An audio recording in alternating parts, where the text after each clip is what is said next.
Okay, so after 6 months, finally saying goodbye to the fucking gimbal. Goodbye, bitch. Get up. Pick it up.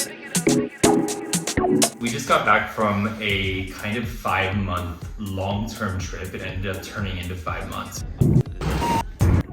So we thought it was gonna maybe be a month and a half at first, and then it extended onwards. So today what we're here to do is to show you the do's and don'ts of packing from our personal experience. So we're gonna show you some things that we packed, we thought we would use, we never used, became a hassle, as well as some other things that we packed that we use kind of on a daily basis that we recommend when you go on a long-term travel. So let's give you the rundown. Fabio, why don't you pick something? So I pick something, let's start big. Let's start with this. What is this if you don't know? It's a console for DJ. It's a DJ mixer. Do you think that would be on a list of things to do pack or don't pack? I think like how many times did you use it in the last month we were in this trip? Good question. I used it 0 times. And how many cents does it have? How much dirt does it have now? It has a lot of dust, and yeah, it took up a lot of space. But I think this is also a representation for like all hobbies. When you're going on long-term travel, you might have to put them on hold for a little bit because you might not be in the best environments to actually do them.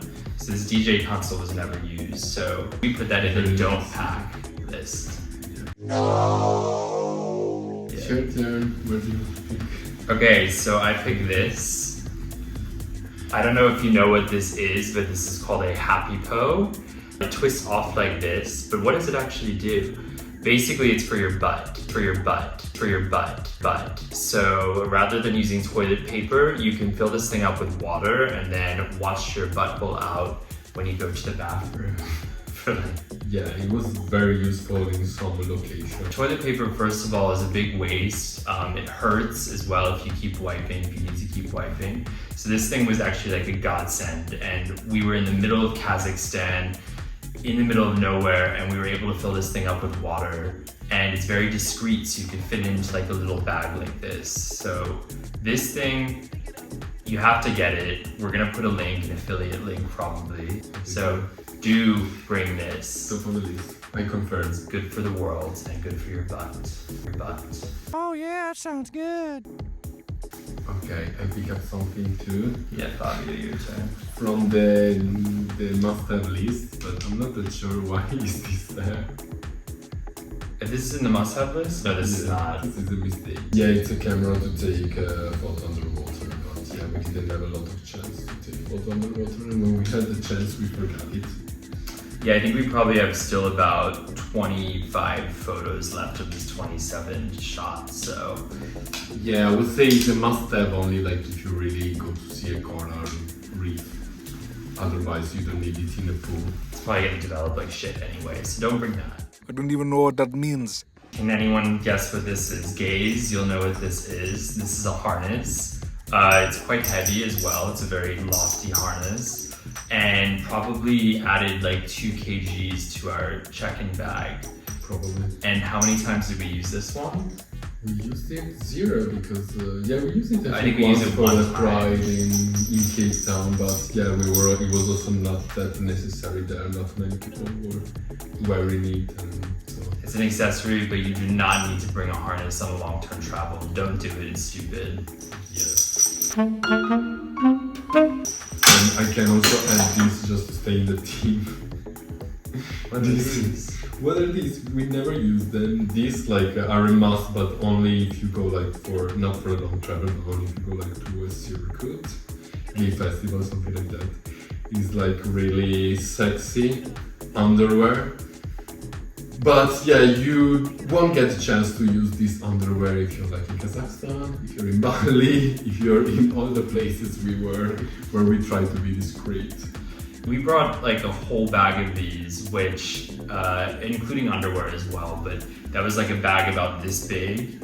And when you do accumulate, when you have a lot of these, it does actually weigh a lot, enough that it added about like 3 or 4 kg to our check-in bag, and we had to remove it one time.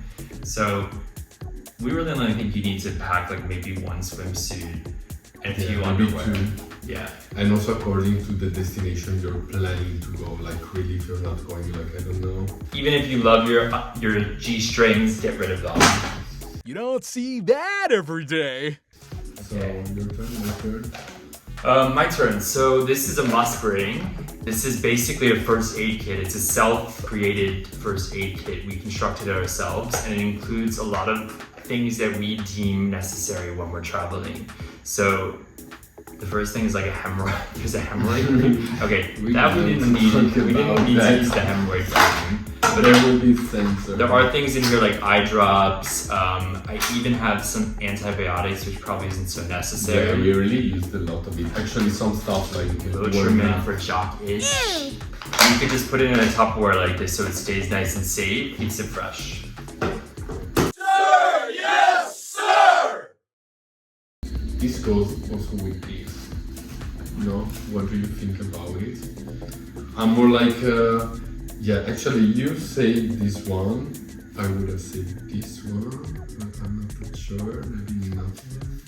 Yeah, I think we didn't use these at all until we were in like our last place, which was Crete. So, for instance, this I think is quite useful when you're kind of going in the water and you don't want to hurt your feet. Yeah, or you run out of shoes because you're washing them. But a necessity, maybe not.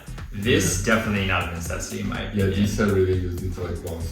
Yeah. Again, like just like if you go to sleep or on reefs, otherwise you don't really need it. Yeah, and just rent it in the place. If there's coral reefs, you can probably find it to rent. So don't bring your fucking binoculars, whatever those are called, goggles and shit like that.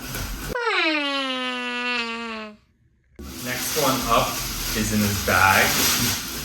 These are a do bring. They are exercise bands. We have 2 different types. We have one with like handlebars, and then we have one that's just kind of a loop as well.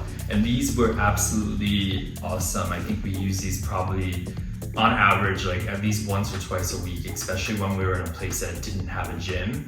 And it provides an almost equal workout, I would say. Maybe not as much as a gym, but you can find these workouts online that are for bands. And these things were just super handy, so I love them. And then yeah, they're not heavy, and it's always good, you know, for your health, your body.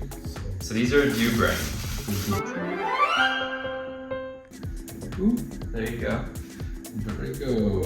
So this is very useful because you don't know where are you going to sleep most of the time, and I mean if you have good dreams and long night to sleep, bring an eye mask because you don't know the light, the environment where you're going to sleep and like.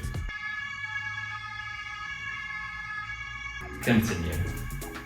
So yeah, this is a good product to sleep well. Yes, I didn't use it so much, but it is good on like an airplane or something like that. So definitely pack it. Yahoo! This was very useful. It's just like a jacket, but it's very light and Why did you put it on? I don't know. It's just like easier, like bring a jacket because like you don't know the weather, how it's going to be. It's not very fashion, but Yeah, like for example, when we were in Bali, you know, it's a very warm climate, but then there was this one weekend, we'll put a link to that video, where we rode up into the mountains and we were absolutely freezing to death and we didn't have this jacket with us. It's raining and we also have no warm clothes. Big mistake of going up north, wear warm clothes. And that's why you need to bring this jacket even if you're going to the warmest of climates. and this is like the worst thing we carried. Absolutely the worst. So unessential that just don't ever bring it. So what is it? If you know, I mean, Is it a bomb? You don't know. What is it? It's not a bomb. It's a gimbal. What is a gimbal? A gimbal is for like Gimbal. stabilizing your video. We thought when we were going on this trip that we were gonna be using our like professional cameras, which we didn't even get a professional camera, but we got like a professional quality gimbal. And then ever since January, we've had to carry this thing around. We've had to pay extra on flights for it. Show our baby, the baby we carry around. Yes, this is the gimbal. And we haven't even used it once. We used our phones to shoot video instead, so we did not need this thing. And it was just a massive, massive burden. We talked about many times just leaving it somewhere on purpose, just because we were like, we're so done with this fucking gimbal. But here it is, still with us. Really safe from the mountain, so I wanted to try shooting the volcano. We will link the video if you haven't seen it yet. Yeah. Fuck, I forgot the gimbal to throw it inside. So don't bring a gimbal unless you're like a professional videographer. Most unessential thing to bring. I'm a bad boy. Okay, so after 6 months, finally saying goodbye to the fucking gimbal. Goodbye, bitch. We hope that this video inspired you or gave you some ideas of what you should pack and what you shouldn't. Maybe in the comments below you can add some other essentials, things that you deem essential when you travel, and things that you think are not essential or stupid, like the fucking gimbal. And what else should you do? You should put a like and subscribe. Yes. If you like the video. Do it. Or don't, whatever you prefer. And goodbye, see you next time.